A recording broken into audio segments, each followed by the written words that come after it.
Hey everyone, welcome back to the Bearded Apologist. Today we're taking a look at an issue that has actually weighed heavily on my heart for a while, and it has to do with the problem of evil, but it's not exactly the problem of evil itself, and I'll explain in a minute what I mean.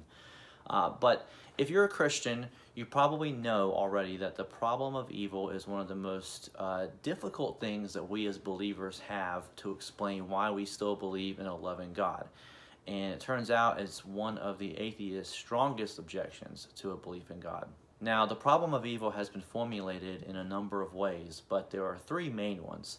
One is that either God exists, but he's not powerful enough to stop it, or that God exists, but he's indifferent to evil, he doesn't care, which would make him malevolent, which would make him evil. Or the third option, which is the one, of course, that atheists go with, is that God just doesn't exist.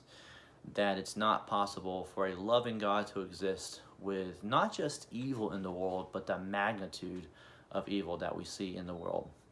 And we're going to take a look at a clip here in just a second that kind of gets into this issue a little bit. So it's a question from a student who is asking essentially, why didn't God stop the Holocaust? There are examples in the Old Testament of God supernaturally intervening and stopping certain actions, either to destroy evil, for example, Noah's Ark, or to save the Israelites, which happens all throughout the Old Testament.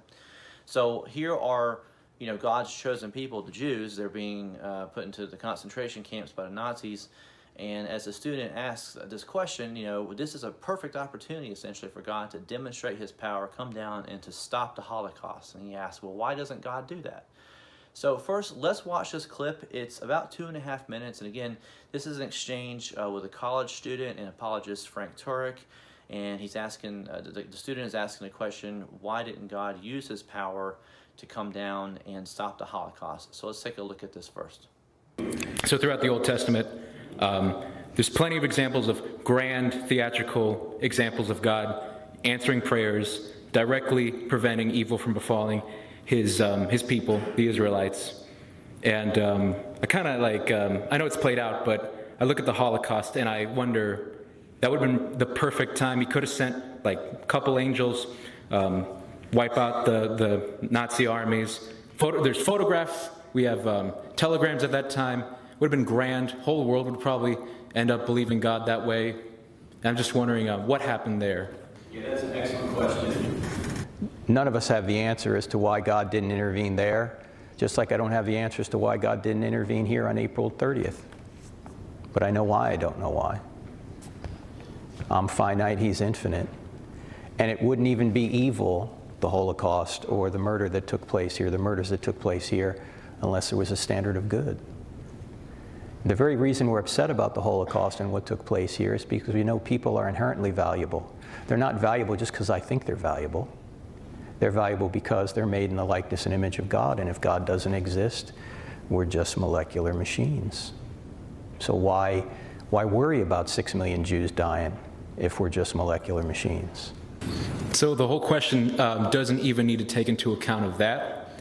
My question is just about, so he was willing to wipe out armies back then, and he couldn't do it now when they're crawling over each other, begging God in the gas chambers. That's basically it. I'm not even accounting that. Well, remember, the Old Testament is the story of the chosen people getting in the chosen land to bring forth the chosen Messiah to save the whole world. But there are also times in the Old Testament when God didn't stop the Babylonian army, when God didn't stop the Assyrian army, when Jeremiah is lamenting in the book of Lamentations that the mothers in Jerusalem had to resort to eating their own children to survive. Most of the time, God doesn't intervene directly. He did so in certain occasions because he's bringing forth the promised people in the promised land, but a lot of times he doesn't. Now, again, one thing I want to stress is that I think that the answers that Frank gave are great, they're wonderful, but I would like to offer maybe a different answer that might help this young man maybe grapple with the question about why God did not intervene and use his power to stop the Holocaust. So think about it this way. The issue with the problem of evil is free will. God allows us to be free because he doesn't want to make robots. You know, robots can't love. So if we're going to love God, we have to have the free will, the free choice to love God. But of course, that implies that we will also use our free will to do evil. So in a sense, evil becomes a necessary evil for God to exist. So there's kind of in a nutshell what the free will argument is. And again, there's other resources out there that really go into depth about the problem of evil. And I think that they answer the objections pretty well. But you've got a lot of situations where people ask about these extreme examples of evil, like the Holocaust or genocide, murder, rape. What about, babies who are murdered, babies who starve, babies who have cancer, all these really horrible, horrible examples of just really extreme evil. Why doesn't God come down and just stop that? And my response to something like that is like this. Imagine kind of a scale of evil. So up here on the top, on the very top of the evil scale, you have the really bad stuff. You got genocide, murder, rape, really the horrible stuff. And then down here in the bottom, you have maybe things like, thinking bad thoughts about people, gossiping. Maybe you took a pen from the bank on purpose and you didn't, return it. You stole something of insignificant value. Those are kind of on the lower end. So if we imagine God, stopping the really bad stuff, then we got to start at the top. So in other words, let's start with the really horrible stuff. We got murder, genocide, rape, and let's say, God, can you just stop those really evil things? Can you just stop those things from happening? So God would say, okay, no more Holocaust, no more genocide, no more murder, no more rape. Humans are no longer going to have the free will ability to do those drastic evil types of behaviors. Well, then you kind of move down a little bit. You move down the hierarchy of evil, and then you get to things like, robbery, burglary, kidnapping, which are still very evil, but maybe in a sense slightly less evil than the really, really bad stuff. So if God were to eliminate murder and genocide and so forth, then people who are victims of these other crimes like robbery and kidnapping and so forth, they may say, well, hey, wait a minute, God, if you're going to eliminate some evil, if you're going to eliminate evil that, hurts all these people over here, I've been pretty hurt by evil too. Why don't you eliminate these kinds of evils?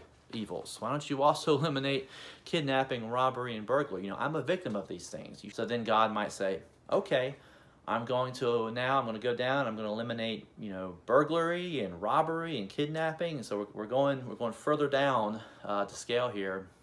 And then you've got people that may come up and say, well, I was punched one time, I was assaulted in a bar, or somebody, defamed me, somebody slandered me. Those are still evil things as well.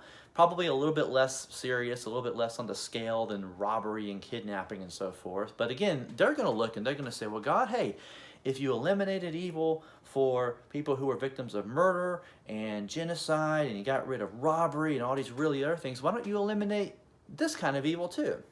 I think you see where I'm going with this. If God begins, if he intervenes in the universe and he begins to eliminate the really, really bad forms of evil, to be fair to everybody, he's going to have to eliminate every other form of evil. Otherwise, atheists and skeptics and everybody else is going to say, well, why did he eliminate that, but he didn't eliminate this? So, the free will argument is kind of an all or nothing argument. And again, I go back to what I said earlier, that evil becomes a necessary evil. If God were to only intervene and stop some forms of evil and allow other forms of evil that are maybe a little bit less severe, then is that being fair, or is that just being capricious? Is that being unreasonable?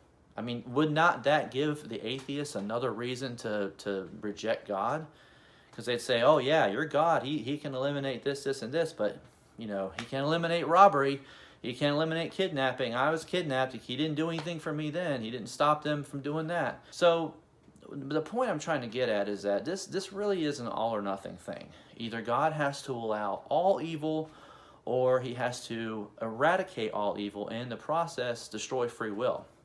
Because when you really get down to it, evil in God's sense is everything from the horrible things at the top of that ladder there to things like just thinking bad thoughts about people. You know, if you think an ill thought about somebody or you're envious of somebody, that's also a sin.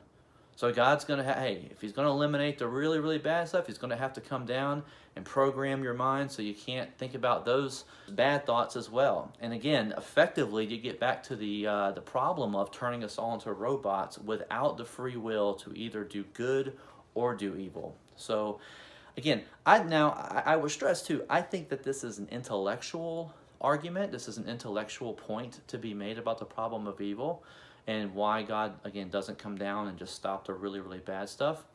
Now, it doesn't provide comfort for victims of, war, genocide, murder, and so forth. It doesn't provide comfort.